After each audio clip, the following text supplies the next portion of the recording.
Jeffries. I do look forward to working with you on behalf of the American people. I know we see things from very different points of view, but I know that in your heart you love and care about this country and you want to do what's right. And so we're going to find common ground there, all right?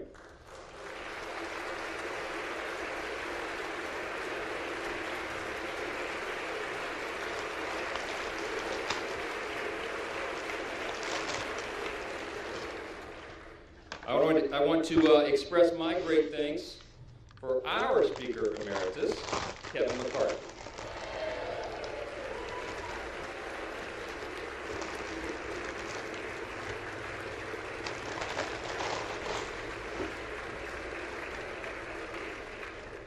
Kevin has dedicated over 2 decades of his life to selfless public service, 16 of those years in this House. And you would be hard-pressed to find anybody who loves this institution more or has contributed more to it. He is the reason we're in this majority today.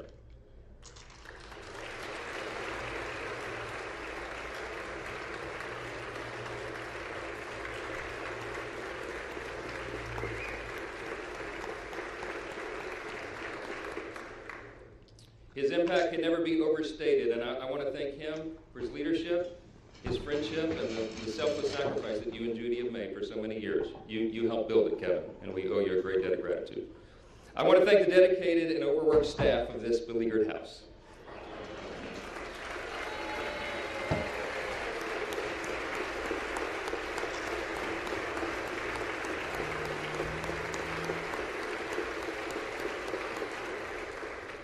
They accept praise so stoically.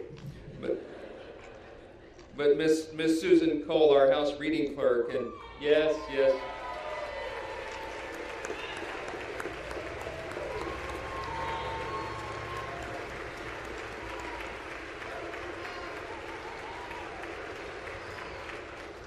Listen, all the clerks and all the staff, you know they're terribly overworked. This has been a grueling process, but they have served an integral role in keeping our republic, and we thank them for that service. I know we all do. I want to thank my dedicated wife of almost 25 years, Kelly. She's not here. We couldn't get a flight in time. This happened sort of suddenly. But we're going to celebrate soon. She spent the last couple of weeks on her knees in prayer to the Lord, and she's a little worn out. We all are. I want to thank our children, Michael and Hannah and Abby and Jack and Will. All of our children sacrifice. All of them do. We know that. And there's not a lot of perks to being a member of Congress's kid, right? And so I want to thank all of your families as well for what they endure and what they've had to endure for the last few weeks. We've been here a while. Yeah.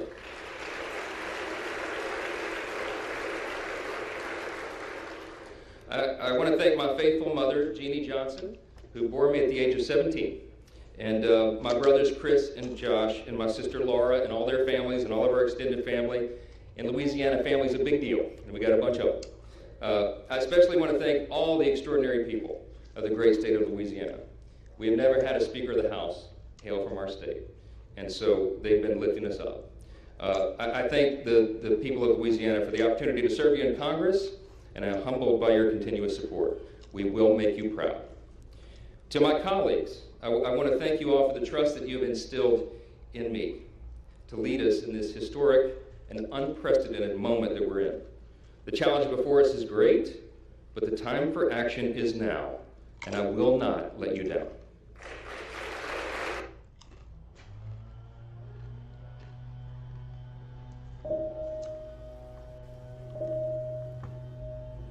If someone doesn't sing in you, then nothing sings.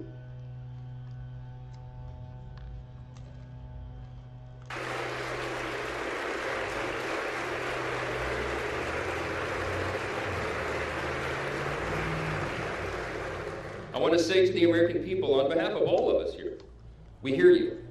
We know the challenges you're facing. We know that there's a lot going on in our country, domestically and abroad, and we are ready to get to work again to solve those problems, and we will. Our mission here is to serve you well, to restore the people's faith in this House, in this great and essential institution. My dad, it was mentioned, my dad was a firefighter. He was an assistant chief the fire department in my hometown of Shreveport, Louisiana, a little town in northwest Louisiana. On September 17, 1984, when I was 12 years old, he was critically burned and permanently disabled in the line of duty. All I ever wanted to be when I grew up was the chief of the fire department in Shreveport. But after the explosion on that fateful day, he nearly died, and it was a long road back, and it's changed all of our life trajectories. I'm the oldest of 4 kids, and my dad, he lived with pain all the rest of his life, for decades more, and I lost my dad to cancer 3 days before I got elected to Congress, 3 days. And he wanted to be there at my election night so badly. I'm the first college graduate in my family. This was a big deal to him. And so it was several weeks after that. It was early 2017. It was my freshman term, and it fell to me to be in the rostrum one night to serve here as Speaker Pro Tem. I thought that was a big deal until I figured out that's what you do for freshmen late at night. And I think if my memory serves, Miss Jackson Lee was winding down one of her long, eloquent speeches. And not that I was not enraptured by her speech, but I looked up at the top of the chamber there, and I saw the face of Moses staring down. And I just felt in that moment the weight of this place, right? The history that is revered here and the future that we are called to forge. And I really was just kind of almost overwhelmed with emotion. It occurred to me in that moment, it had been several weeks, and I had not had an opportunity yet to grieve my dad's passing, and I just had this sense that somehow he knew. And I had tears come to my eyes, and I was standing here, and I'm wiping them away, and then it suddenly occurs to me, the late night C-SPAN viewers are going to think something's very wrong with the new young congressman from Louisiana. It wasn't Sheila's speech. I'm sorry.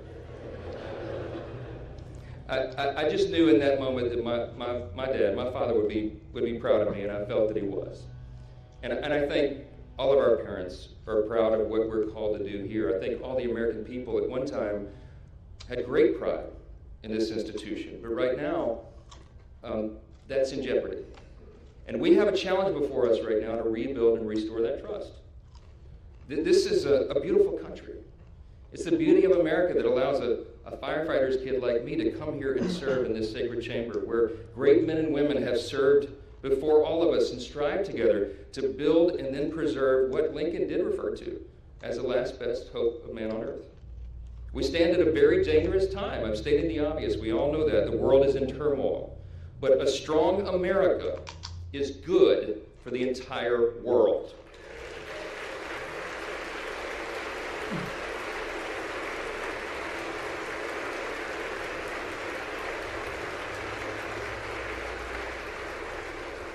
We are the beacon of freedom, and we must preserve this grand experiment in self-governance. It still is.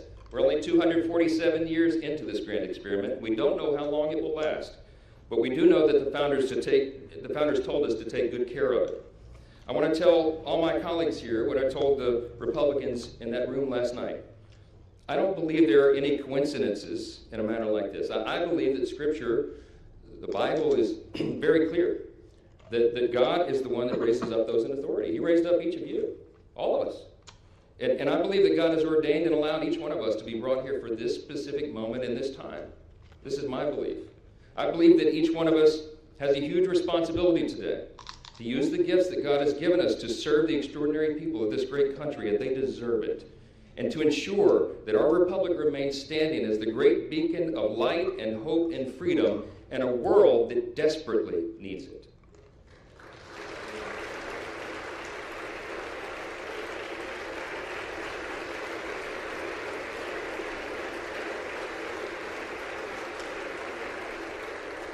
It was in 1962 that our national motto, "In God We Trust," was adorned above this rostrum.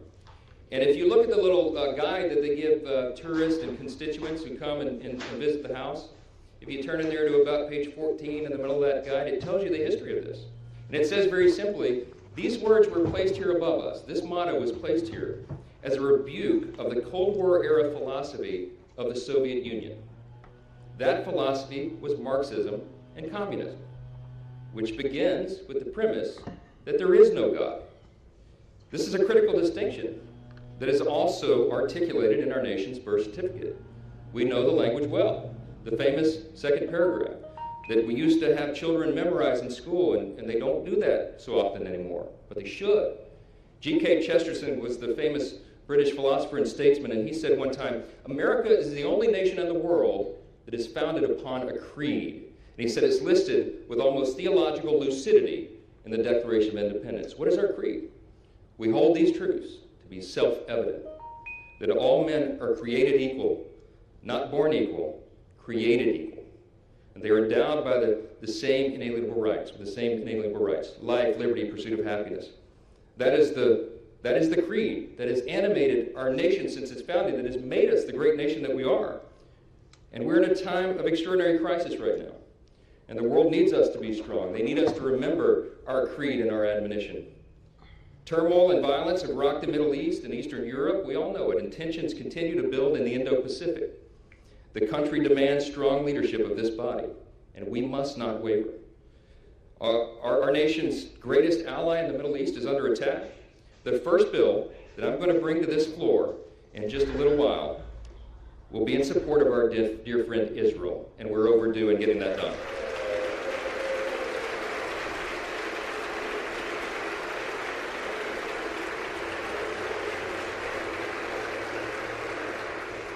We're going to show not only Israel, but the entire world that the barbarism of Hamas that we have all seen play out on our television screens is wretched and wrong, and we're going to stand for the good in that conflict.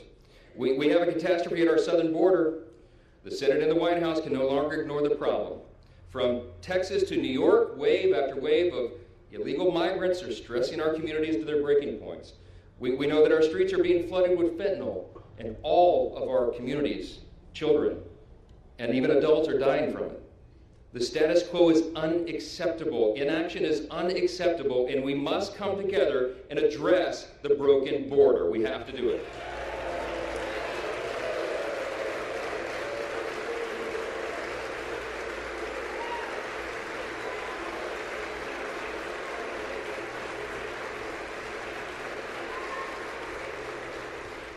The skyrocketing cost of living is unsustainable, and Americans should not have to worry about how they're going to feed their family every week because they can't afford their groceries anymore. Everybody in this room should think about this. Here's the stats. Prices have increased over 17% in the last 2 years.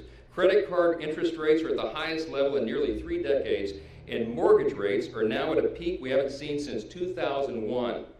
We have to bring relief to the American people by reining in federal spending and bringing down inflation.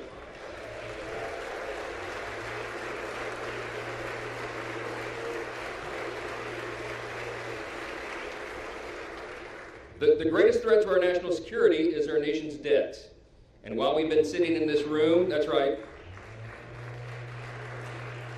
the debt has crossed almost $33.6 trillion. And the time that it's going to take me to deliver this speech will go up another $20 million in debt. It's unsustainable. We have to get the country back on track. Now, we know this is not going to be an easy task, and tough decisions will have to be made. But the consequences, if we don't act now, are unbearable. We have a duty to the American people to explain this to them so they understand it well. And we're going to establish a bipartisan debt commission to begin working on this crisis immediately.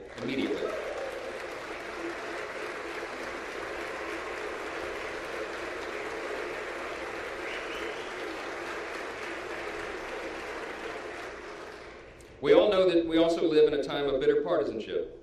It was noted. And it's been on display here today. Right? When our people are losing their faith in government, when they're losing sight of the principles that made us the greatest nation in the history of the world, I think we got to be mindful of that. We're going to fight. We're going to fight vigorously over our core principles because they're at odds a lot of times now in this modern era. We have to sacrifice sometimes our preferences because that's what's necessary in a legislative body. But we will defend our core principles to the end. In his farewell address, thank you. In his farewell address, President Reagan explained the secret of his rapport with people. And I like to paraphrase his explanation all the time. He said, you know, they call me the great communicator, but I really wasn't that. He said, I was just communicating great things, and they're the same great things that have guided our nation since its founding. What are those great things? I call them the 7 core principles of American conservatism, but let me concede to you all, I think it's really quintessentially the core principles of our nation. I boil them down to individual freedom, limited government, the rule of law, peace through strength, fiscal responsibility, free markets, and human dignity. Those are the foundations that made us the extraordinary nation that we are. And you and I today are the stewards of those principles. The things that have made us the freest, most powerful, most successful nation in the history of the world. The things that have made us truly exceptional. In this time of great crisis, it is our duty to work together, as previous generations of great leaders have, to face these great challenges and solve these great problems. I will conclude with this. The job of the Speaker of the House is to serve the whole body, and I will. But I've made a commitment to my colleagues here that this Speaker's office is going to be known for decentralizing the power here.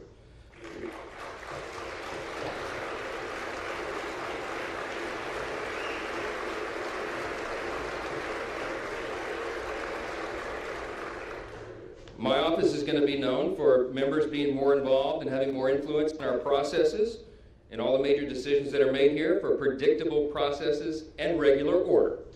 We owe that to the people. That's right.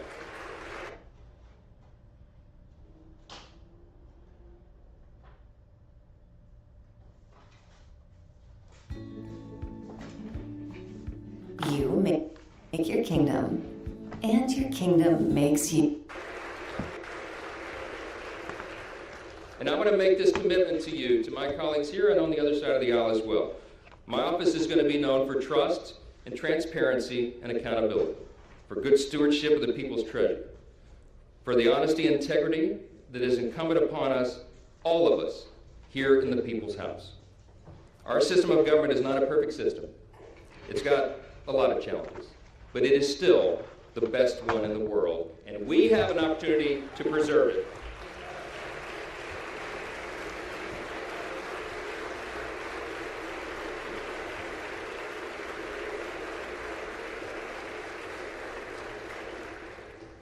Last thing I'm going to say is a message to the rest of the world. They have been watching this drama play out for a few weeks. We've learned a lot of lessons, but you know what? Through adversity, it makes you stronger. And we want our allies around the world to know that this body of lawmakers is reporting again to our duty stations. Let the enemies of freedom around the world hear us loud and clear. The People's House is back in business.